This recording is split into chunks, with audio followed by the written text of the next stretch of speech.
De la complaisance. Voici un point auquel tu dois accorder par-dessus tout ton attention. C'est de ne jamais te mêler à aucun de tes anciens amis ou de tes anciennes connaissances jusqu'à descendre à leur niveau. Sinon, tu te perdras toi-même.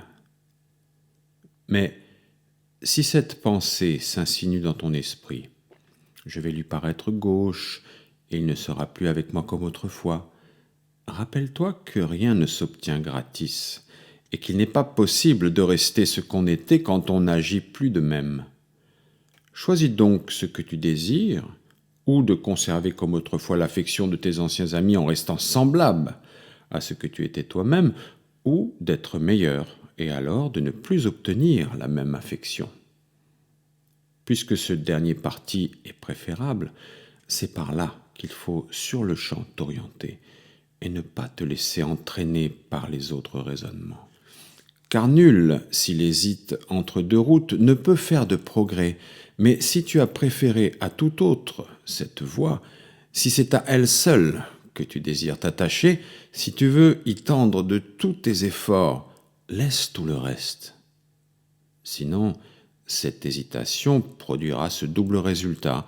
Tu ne feras pas les progrès qu'il te convient de faire, et tu n'obtiendras pas non plus ce que jadis tu obtenais. Autrefois, en effet, en aimant franchement ce qui n'avait aucune valeur, tu plaisais à tes compagnons. Tu ne peux te distinguer des deux manières à la fois, mais nécessairement, pour autant que tu t'accommodes de l'une des deux, tu dois abandonner l'autre. Tu ne peux, ne buvant plus avec qui tu buvais, leur paraître aussi aimable. Choisis donc si tu désires t'enivrer et leur plaire, ou pratiquer la sobriété et leur déplaire. Tu ne peux, si tu ne chantes pas avec ceux avec qui tu chantais, être aimé par eux de la même façon. Choisis donc ici également ce que tu désires.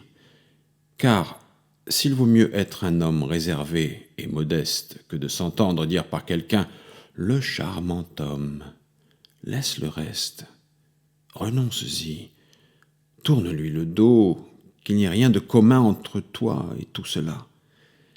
Mais si ce parti ne t'agrée pas, détourne-toi complètement vers les objets contraires, deviens un quelconque des infâmes débauchés, des adultères, agis en conséquence et tu obtiendras ce que tu désires. Trépigne de joie en acclamant le danseur, mais on ne mélange pas des rôles si différents. Tu ne peux jouer à la fois le personnage de Thersites et celui d'Agamemnon. Mais si tu veux être Thersites, tu dois être bossu et chauve. Mais si c'est d'Agamemnon, tu dois être grand et beau et aimer tes sujets.